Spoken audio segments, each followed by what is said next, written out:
Zac, just firstly, congratulations on the new venture, certified pre-owned sort of new area for Skoda in India. Now, before we get into the details of what you will be doing, I just wanted to get an idea of the size of the market as such. In terms of the ratio between new car purchases and used car purchases. I believe in Europe it's around 3.4 to 4:1. For every new car, there's about 4 used cars that exchange hands. Would you have the statistics for India, and how you see it growing? I think for India, obviously, it's a lot less, because in Europe you have a mature market where, a car that's 20 years old has probably changed hands 4 or 5 times and is now being driven around by an 18-year-old guy at university, where probably a senior executive bought that car new 20 years ago. I mean, that's the kind of environment you have in Europe. And of course, in Europe, the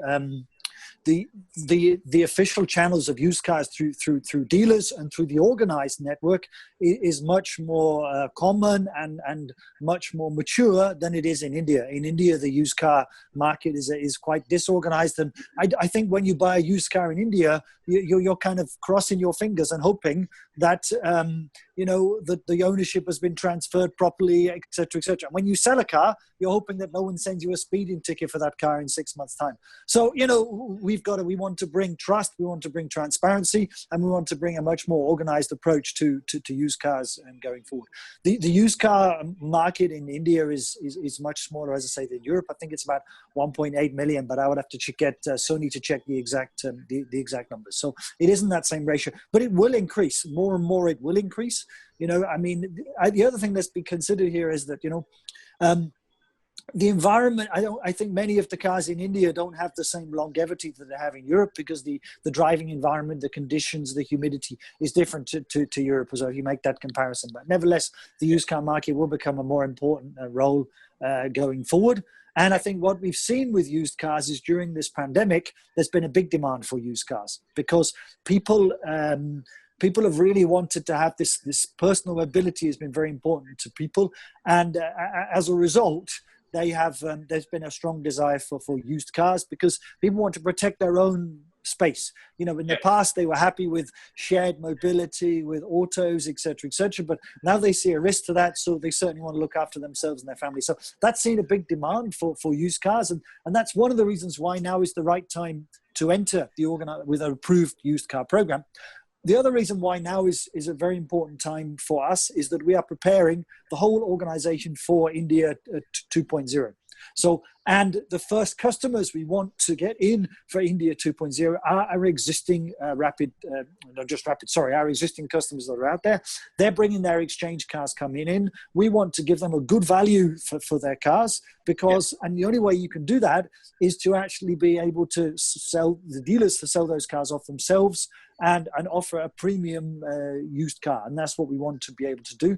And we can offer a premium used car because we have 160-point checks we do on the car. We will do the RC transfer for you complimentary. We'll make sure everything is transparent for you. We offer extended warranty on the used cars. We refurbish the used cars to a high standard. And that way we can actually sell the cars on at a premium, and people will trust buying a used car from a Skoda dealer. So, Zac, just to continue on this point, do you think that, converting maybe a used car buyer, getting them into the Skoda umbrella, and then sort of making that, giving them an experience of what Skoda ownership is like, would actually translate into converting them into new Skoda buyers maybe a few years down the line? Is that a very intrinsic part of the strategy? Of course, that we would like to happen, because once someone is in the used car in the Skoda family, we will continue bringing more new vehicles to India, and we will continue to bring something new for the buyers. So yeah, let's bring some some young guy with his first car, he's buying a 5-year-old Rapid, is really proud of that. He's got his degree, he's perhaps getting married now, and he wants this mobility and this premium. So maybe he's buying a 4 or 5-year-old Rapid. And as he progresses his career, then maybe he can move on and buy an Octavia or something as a new car in the future. And that also depends on how well our dealers look after the customers too. Service is obviously an important factor, and is something that you and everybody know is very close to my heart in improving the whole ownership and service experience. Yeah, and Zac, also, when you're dealing with older customers, there's also this demand for, say, a model which might not be on sale. For instance, your diesels. Now, they were very popular when they were on sale. Do you think there is a possibility that maybe some of potential Rapid buyers would perhaps go towards the TDIs, which are now only going to be retailed through your used car channel? So is there some way you'll have to balance out interest between new cars and what's on offer in the used car space as well? I think, what you have to, okay, we don't have diesel at the moment. We have a TSI strategy, particularly, as you know, long-term in the smaller cars. What I say to people all the time is, whether that's on social media interactions or whether that's talking to journalists, is drive the car. Test drive the 1-litre TSI car, drive the car. The car is 23% more fuel efficient than the outgoing petrol. It has more power than the outgoing petrol, and it has more torque also. And, of course, the maintenance costs are lower for a petrol than a diesel, plus the cost of buying the car in the first place is less petrol than diesel. So all that has resulted in a massive demand we have for the 1-litre TSI engine. And we are selling as many 1-litre TSI Rapids at the moment as we were selling petrol and diesel before. So, that what I would say to people firstly is I think to many diesel customers, what I would say is test drive the Rapid TSI. And if you still want a diesel, then maybe we have a nearly new one or an ex-demonstrator or a used cars coming in as a diesel. But I think our focus is on making sure that we get people to understand the benefit of that TSI technology. Okay. And Zac, now a lot of car makers have gotten to this model of having multi-brand, used car channels. What would Skoda be doing to sort of differentiate itself within this space? How can you say that, how should a buyer sort of approach a Skoda used car channel? Why shouldn't he go to another channel for perhaps buying the same car? I think, having an approved used car program is not something that's unique in the marketplace. Everybody has this in Europe as well, and I've launched this in other markets also. What we've been able to do, yes, we're one of the last of the markets with an approved used car program, but as a result, we've been able to take some of the best in class. So we will bring that best in class experience to our purchasers. As I say, we have a 160-point check. We're doing the whole transfer of ownership in a transparent way. We're offering extended warranty, and we also have a very good website where you can actually not only look at photographs of the used cars available in India through our dealers, you can look at a complete 360 view of the car. But what you can also do is to take a virtual tour of the car with the salesman. So the salesman can walk you around the car. The thing about a used car is unique. There is only one car in India that is that color, that mileage, that condition, and that there's only one car. And that's why, used cars have a complete pan-India appeal to them. People might be willing to travel hundreds and hundreds of kilometers to get that exact used car that they want. And that's why it's important that our used car shop is essentially pan-India through the website. Okay. And just getting back to demand in terms of the lockdown. Now, do you think it's also sort of opened a lot of minds to the idea of buying used? People who perhaps would have held their decision for a new car, waited for a bit longer. Perhaps they just, for their needs, mobility needs, are now looking at a used car in a way they perhaps didn't in the past? Absolutely. That we are seeing. That we are seeing 100%. So we are seeing demand for cars because people want that personal safe mobility. That is happening. And of course, not everybody can afford a new car. So of course, that's why the used car market is important. And that's why there's good demand for high quality used cars out there. And of course, with Skoda cars, if you're buying a Rapid that's 2, 3, 4 or 5 year old, you're actually buying a very safe car. for maybe even a similar price to you'd pay for maybe a sub 4 meter sedan or a hatchback or something like that. So we also have that safety factor for consumers as well. What you're also seeing is I think you're also seeing used cars being bought as second purchases. So someone already has one car in the family, and the rest of the family, where kids going to school or the wife going to work, she would use an auto, or maybe the kids would go on a school bus or something. And now what's being said is, actually, I want to protect my family more, so we will have two cars as a family, and then a used car could well be an option as a second car. And do you think this mindset would continue, say, when a COVID vaccine is available publicly? Do you think this interest in used cars will sustain in a post-COVID world as such?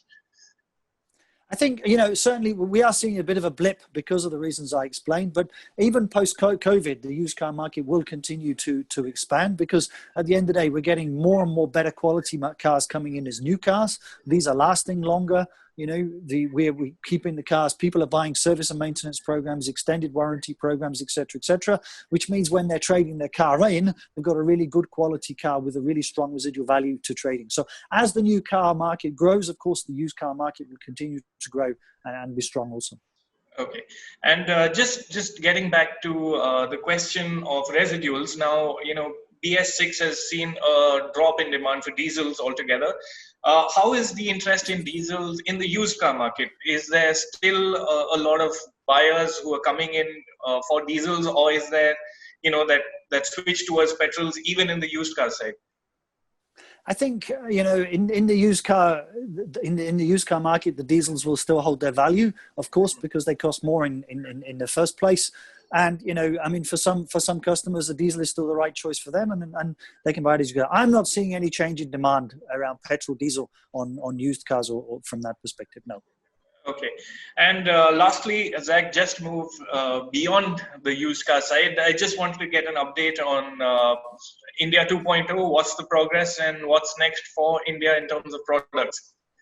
So things are going really well as far as India 2.0 is concerned. Everything is on track.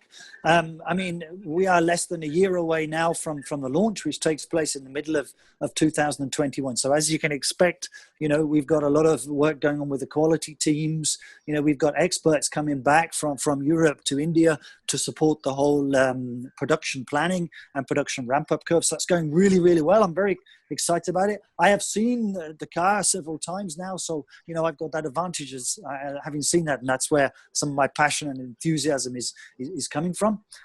Also, in the first half of next year, we'll launch the Kodiaq with BS6 2-litre TSI engine, and we'll also launch the Octavia also with BS6. So we're launching those cars next year. But what we're doing also as an organization is we are preparing ourselves and our dealer network ready for India 2.0. And to do that, as I said to people before, we're working on a series of key strategic pillars for India 2.0. And to me, they're as important as the product, such as expanding our dealer network. So we started this year with 65 dealers and outlets. We're now at 85, and we'll be at 100 by the end of this year. And by the middle of next year, we'll be 130. So that's a key pillar of getting us ready for India 2.0, is to be much more customer-centric in terms of being local to people is very, very important. That's an important part of it. Programs like the approved used car program is also part of preparing for India 2.0. We're looking at fleet strategy. We're selling a lot more value-added products now. We're selling a lot more extended warranty products than we were selling in the past. We're selling a lot more service and maintenance products than we were selling in the past. All of this is getting our organization ready as us and the dealer network ready for India 2.0. And also, one important thing we're also doing is, and I can tell you now, is we're also working on renewing our dealer network. So we have to make sure we take the right partners with us into India 2.0. So as well as expanding, we're actually really examining all of our partners, saying, are they the right partners for India 2.0? Do they have the right financial backing? But also, do they have the right cultural alignment in terms of customer satisfaction and customer centricity? And if they don't, then I will find new partners from that point of view, and I make no bones about it. But that's an important part of us getting ready. So everything is on track for India 2.0. I'm really excited. I've seen the cars, which gets me really very, very excited too. Okay, great. Thanks a lot, Zac. Super. That was nice to talk to you. Thank you very much. Good to talk to you. Thank you. Bye-bye. Bye-bye.